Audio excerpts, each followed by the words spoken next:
What lessons have already been integrated, and what does that make possible now? So welcome back to part 4 of our soul contract series. We've got 3 other parts. In part 1, we explored the origin of this soul contract. Part 2, we had a look at what you were meant to awaken in them and what they were meant to awaken with you. And part 3, it really took us into the realm of unfinished business and the lingering lessons. And we saw that this is not just a romantic experience, but this is part of a much bigger soul mission, one that definitely requires this resilience and this inner strength and deep integration that's been happening over time and actually over lifetimes. So let's pop all of these cards back face down and move on to this part 4. So Spirit, we want to look, please, what lessons have already been integrated between these two, between the viewer and the person that they're thinking of. What lessons have already been integrated? We've got the 7 of Swords and we've got the Emperor. Okay, and then with that, may we have a look, please, at what does that make possible now? May we have a look, please, Spirit. What does that make possible now? Because of the work that you've previously done, what does this make possible now? We've got the 2 of Pentacles.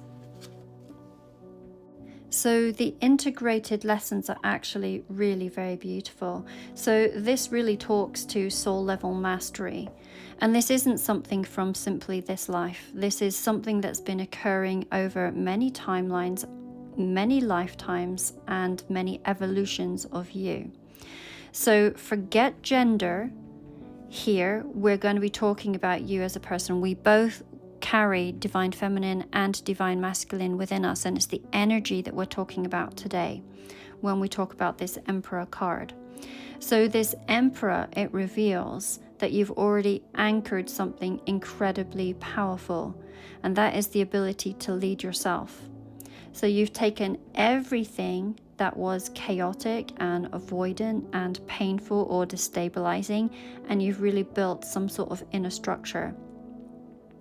And this isn't just from a place of control. There's something that is highly disciplined about this. And with this card, there's this deep sense of sovereignty. Now, I'm going to go into this particular illustration.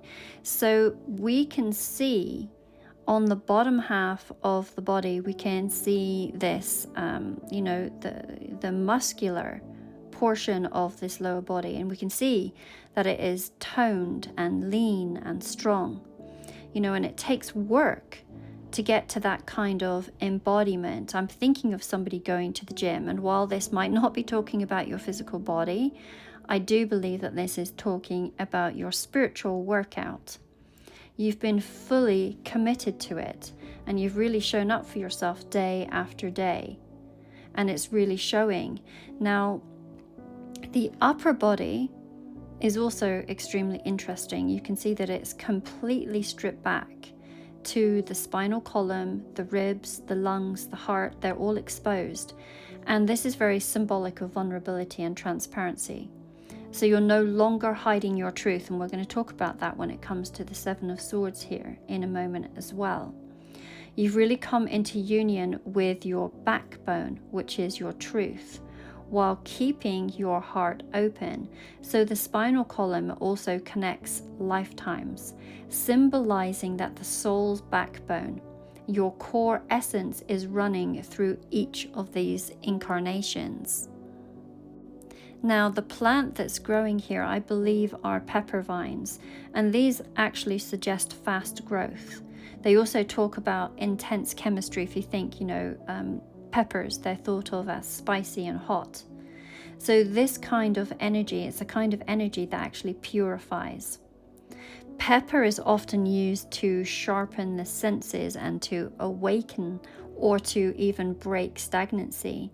So you've grown fast, probably because you've had to, and the connection that you're in has had this huge catalytic effect on that. Now, coming back to this Seven of Swords, and it came in the sideways position, and this really brings this nuanced truth. So in the upright position, traditionally this is a card of deception and avoidance and kind of like a trickster energy. Now when it comes in sideways, it suggests that there's something that is in the midst of shifting. It's neither hiding nor revealing. And to me, this card is about learning to live in the grey, not needing everything to be black or white. I'm saying that I see these flowers and I know they're black or white, but whenever I see this card, I always get the words, not everything is black or white. These black and white, they usually symbolize duality, but instead of division, you're actually learning integration. To me, it feels, with it especially coming in the sideways position, that you're holding a neutral frequency. And that is a delicate balance between light and shadow, between logic and intuition. And that takes a lot of strength, because currently we are in a world that is constantly pulling people into extremes. You know, holding this neutral, non-reactive, encoded frequency is a rare form of mastery, and it's not passive. It's something that you're here to anchor for the collective as much as for yourself. And we very much talked about this dynamic being something for the collective, not just for your own personal evolution. So through this connection, and likely many timelines before it, you've been undergoing a spiritual initiation that has really required huge discipline and energetic refinement. And, you know, what once triggered you into reaction or retreat has now become part of your mastery, and you're no longer running, you're very rooted. And from this place of structure and self-leadership, you're not just navigating this polarity, you're transmuting it. The grey areas, they don't unnerve you anymore. And they've become quite a sacred space where you access a lot of truth and a lot of clarity and a lot of sovereignty. So the Two of Pentacles is often associated with balance and decision making, and again, duality. But within this deck, the imagery, again, it takes us even deeper. So what I'm seeing here is these two separate coins, and each of them embody this very realistic anatomical heart.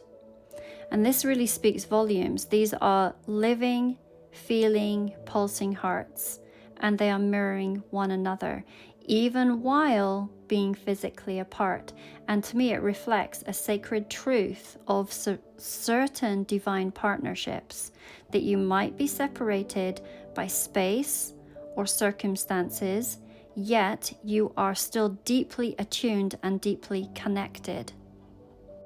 Every time that I see this card, there are two phrases that come to my mind. One of them is two peas in a pod, and the other one is two hearts that beat as one. So these two hearts are made of the same soul fabric and are still in these separate pods, and this does not diminish their unity, it actually enhances it. To me, they're operating in parallel. They might be evolving at different speeds and integrating different lessons, yet they are always vibrating on a connected frequency. So the imagery that's coming to my mind as I'm speaking about this, I don't know if any of you have ever heard of heart coherence experiments. And this is where cells are taken from a human heart and how they continue to respond to the emotions of the donor, even when they are separated by great physical distance. So it feels like your emotional field continues to influence theirs. and you are entraining one another, maybe unconsciously, through this bioenergetic and soul-based resonance.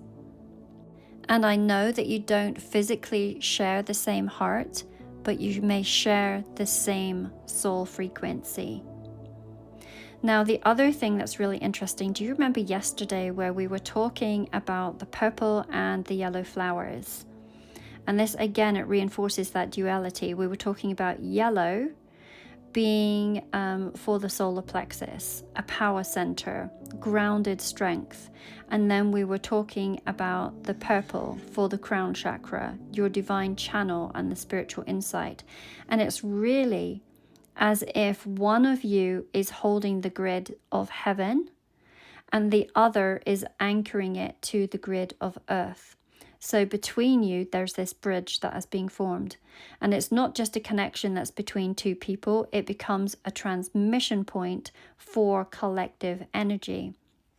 And that is what makes this so multi-layered. So individually, it really signals that you've reached a point of energetic neutrality, a state where you can hold the duality within yourself without collapsing into fear or grief or longing. And that takes a huge amount of discipline. I know because I have done it. But from this point, you can manifest timelines that reflect your inner peace and your sovereignty. And then collectively, it really opens a field of mirror consciousness, an energetic state in which divine counterparts are going to be awaking simultaneously across the globe. So many are not yet physically together, but they are harmonizing spiritually.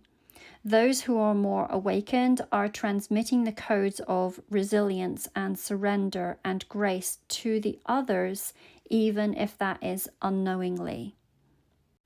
So this card is showing us that true union isn't about chasing one another or even necessarily about collapsing timelines to making something happen. It is about holding your post and staying true to your role and trusting that this heart-to-heart resonance is enough. That is utterly divine. And from this place of coherence, there are new opportunities, there are reconnections, and there are natural timeline shifts that become not only possible, but inevitable. So if you're struggling to hold that post and you know that you're here for something greater and you're needing some guidance and support and spiritual discipline, then I have two ways that you can come and work with me. You can either ask for a soul contract reading, or you can take the leap and walk beside me in a 6-month training container where we are really moving from awakening into embodiment. The other thing that I would like you to know is that readings are going to close at the end of this week as I travel to Newfoundland to meet my twin, Stephen. So this is a sacred reunion that I've been preparing for, and I won't be offering readings during the time that I'm with Stephen, but the course will remain open to those that feel the call. So everything here that I'm offering, you will find linked within my bio.